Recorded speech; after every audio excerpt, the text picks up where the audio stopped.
In 1571, hell on earth erupted in the Mediterranean as Christian and Muslim worlds collided in one of the most important naval engagements in history at the Battle of Lepanto. For the past half-century, the Ottomans and various Christian states had been in a fierce back and forth for the Mediterranean, but in 1566 Selim II ascended to the Ottoman throne and he ended the long war in Hungary against the Habsburgs, meaning the Ottomans could now turn their full attentions to the Mediterranean, where they first invaded Phoenician-held Cyprus in 1570. Due to conflicting interests, Christian resistance against the Ottomans had been fragmented despite repeated calls from the Pope to unite. However, the invasion of Cyprus now hammered home the seriousness of the situation, and in 1571 a Holy League was formed with major Christian powers in order to relieve Cyprus and take on the Turks. The Holy League assembled in Sicily with 206 galleys and 6 galleasses, which were massive fuck-off Venetian warships, and they were led by the illegitimate half-brother of King Philip II of Spain,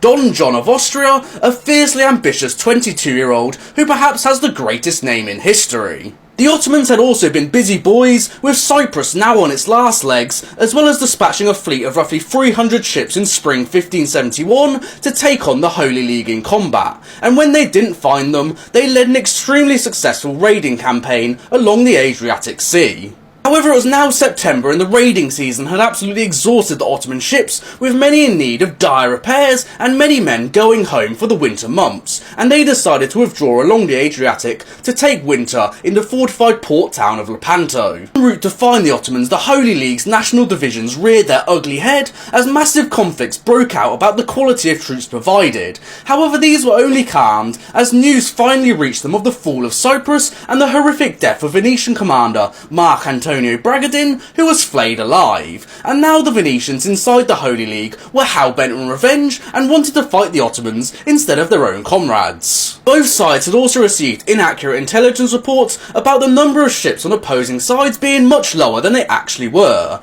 which ultimately encouraged the final decision for the Christians to attack despite it being so late in the fighting season, and also encouraged the Ottomans to stand and fight despite not having enough men to awe the galleys due to their raiding campaign. On the morning of October the 7th, both sides arrayed into 3 battle divisions with the wind at the Ottomans' back, which soon shifted into the Christians' favour, and their battle lines were around 4 miles long, with around 140,000 troops total in this area and almost 600 ships, which was said to be around 70% of the entire ships in the whole Mediterranean, and both sides soon realised that the opposing side had a lot more ships than their intelligence told them. Naval tactics of the time saw both sides try and clear the enemy decks with cannons, guns and arrows before engaging them with a beaked boarding bridge which anchored into the enemy ship, where then fierce hand-to-hand fighting ensued. Staying in the battle lines was also absolutely crucial, as if the enemy ship could get round your flank, they would ram straight into the side of your galley, destroying your frame and leaving you dead in the water.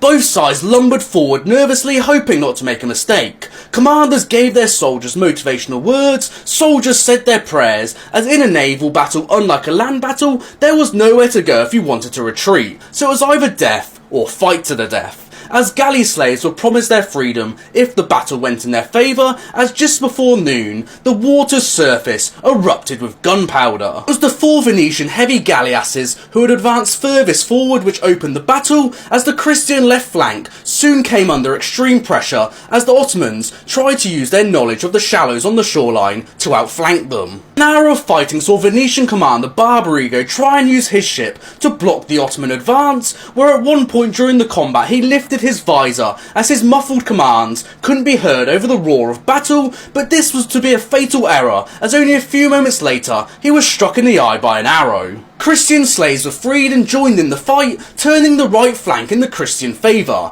as the Ottomans gave up the fight as the temptation of the shoreline close to them was just a bit too much as they now fled. However, the Venetians were in no mood for mercy and brutally massacred everyone they could get their hands on. Fighting began in the centre shortly after noon, with both sides going in for the kill on the opposing flagship, with more and more ships being thrust into the massacre, as Ottoman commander Ali Pasha was fouled by an arquebus shot before he was beheaded and his head lifted up on a spike, and then the Christians put their Holy League flag on the enemy flagship the Sultana, which crumbled Ottoman resistance in the centre. However, the battle was far from over, as on the Christian right flank they had been playing a game of cat and mouse, with Genoese commander Doria, a man suspected of treachery, however he was likely trying not to be caught out, continued to move south instead of engaging. However, the Ottomans under Ulik Ali did catch him out though, as they had now driven Doria back far enough they could engage the Christian centre without interference, as they picked off exhausted ships one by one.